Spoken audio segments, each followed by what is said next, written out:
Welcome to this edition of our program, Daily Debate. As usual, we will be discussing an important debate. Tonight we'll be focusing on the energy sector in Egypt.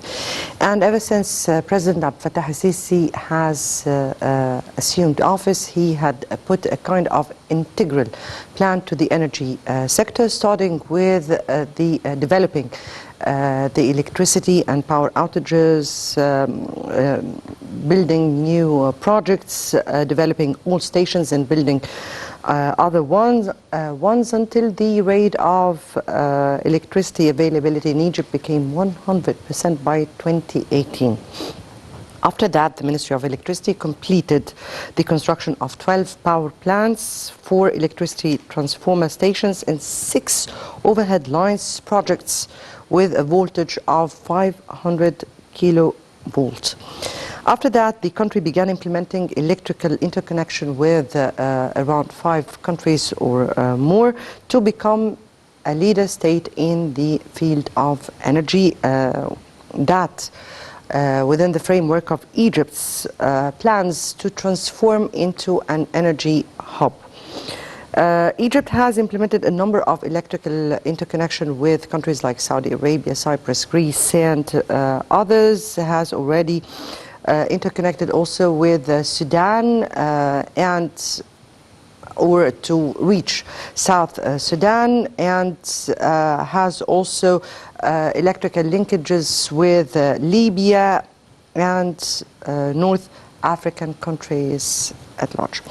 In light of Egypt's keenness to support the Arab countries, also Egypt was able to help Lebanon, or try to help Lebanon to pass during its critical time, vowing to support it with gas. We'll be speaking in our episode tonight and will shed light on energy as a pillar of the comprehensive development in all societies. We'll be speaking about that. We'll be speaking about investment in this sector and how energy is becoming a real pillar of the sustainable development plans Egypt has been going or is planning and has been implementing measures to achieve. Before we delve into our discussion today, was the launching of this very important conference that took place at the Red Sea resort of Sharm el-Sheikh, and this is the top story of the day.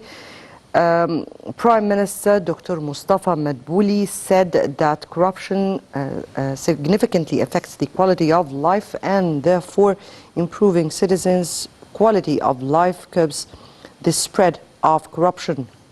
Dr. Madbouli emphasized that corruption undermines development and prosperity, thwart efforts to secure a decent quality of life, raises poverty rates, weakness confidence in public institutions, and negatively impact human rights. The Prime Minister's remarks came during the opening of the 9th edition of the Conference of the States Parties to the UN Convention Against Corruption, which is being hosted at the Red Sea resort of Sharm el-Sheikh from the 13th till the 17th of December. Madbouli noted that corruption, a multi-dimensional phenomenon, is one of the obstacles facing global sustainable development, adding that it is a local as well as cross-border phenomenon that requires serious and fruitful cooperation. He also stressed that Egypt's 2014 constitution obliged state institutions to fight corruption and highlights the technical, financial and administrative independence of regulatory authorities and independent bodies. Madbouli also said that Egypt has adopted a national comprehensive program since 2016 with the aim of stabilizing the economy, attracting local and global investment, and reducing public debt rates. He added that this is in addition to the state's establishment of national projects that create job opportunities, improve citizens' lives, and help irregular workers find permanent employment. Furthermore, the Prime Minister highlighted Egypt's efforts to enhance social protection, saying that the number of beneficiaries from the cash transfer program, Takaful wa Karama, or Solidarity and Dignity, have reached 3.8 million families in 2021. He pointed out that the Hayat Karima, or decent life, presidential initiative is at the top of the programs aiming to improve the quality of life in Egypt, as it targets almost 60 million Egyptian citizens living across the countryside. Madbouli highlighted that Egypt also launched the 2021-2026 National Strategy for Human Rights, which placed fighting corruption, enhancing governance, and establishing the values of integrity and transparency among its main principles.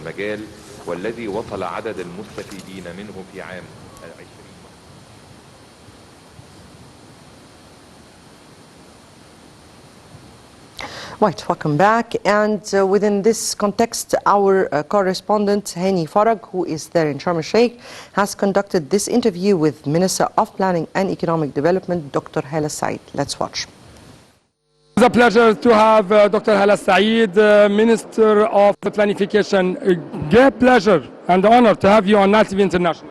Thank you very much. It's a pleasure to be with you. Yes, this ninth conference of the states parties to the United Nations Convention Against Corruption held in Egypt. The importance of this edition. This edition of the United Nations Convention Against Corruption being held at the Peace City of Sharm el-Sheikh is a great honor to us in Egypt, and it's a great recognition of Egypt's efforts in the issue of anti-corruption. Egypt has adopted its national anti-corruption strategy and also has launched an anti-corruption academy, which is one of its kind in the region. That's a great effort that Egypt has conducted during the past few years. Also, so this is an important opportunity in order to show the experience of Egypt in anti-corruption plan. Absolutely, that's an opportunity to showcase of Egypt's efforts in the anti-corruption agenda, because Egypt has taken several steps in the anti-corruption agenda. First, as I said, that we have the national strategy of anti-corruption. We launched an academy for capacity building and for research, which is one of its kind. The second is that we have adopted a digital transformation in all services, citizen services, that stops any intervention between the employee and the citizen in offering all services. We have also planning to move to the new administrative city, and this new administrative city is not only a physical transformation or a physical move. It's a move of a change of a mindset of the way the government manages all its services and manages all its procedures, because it's all a digital city that has we have trained a lot of our employees in order to enhance their performance. Also, we have a lot of capacity building programs that we do, because corruption is not only the big corruption, sometimes it's the petty corruption. So change the mindset of our young people in order to know that integrity and transparency is core in all activities and all procedures. What about young people, youth, in your planning, in your yes, of course, you are our Minister of Planning. So youth has a great role in order to combat on the ground the corruption. Absolutely. We do a lot of capacity building for the young people. There is an initiative that we're going to launch with the UN conference after tomorrow, which is an ambassadors of integrity. Yes. So we train young people at all universities and youth centers on the integrity and the ethics and the values of transparency, and there will be prizes for the best projects that we can and best applications, and there will be a hackathon which is a sort of competition again.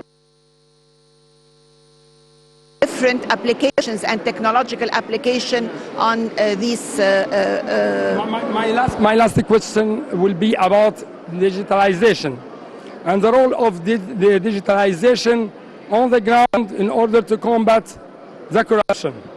Of course, digitalization is core, because in digitalization you stop the intervention between the employee and the citizen. So there is no direct contact. So you minimize the level of interaction, and accordingly this minimizes the corruption and all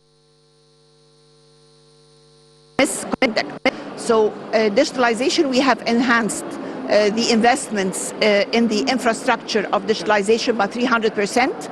All now we have Misra Raqamiyya, which is the platform for providing all government services. We have 120 mobile units for services across all governorates that will help all citizens adhere to these type of services with little and minimum citizen intervention. Yes. And helping also the economic growth.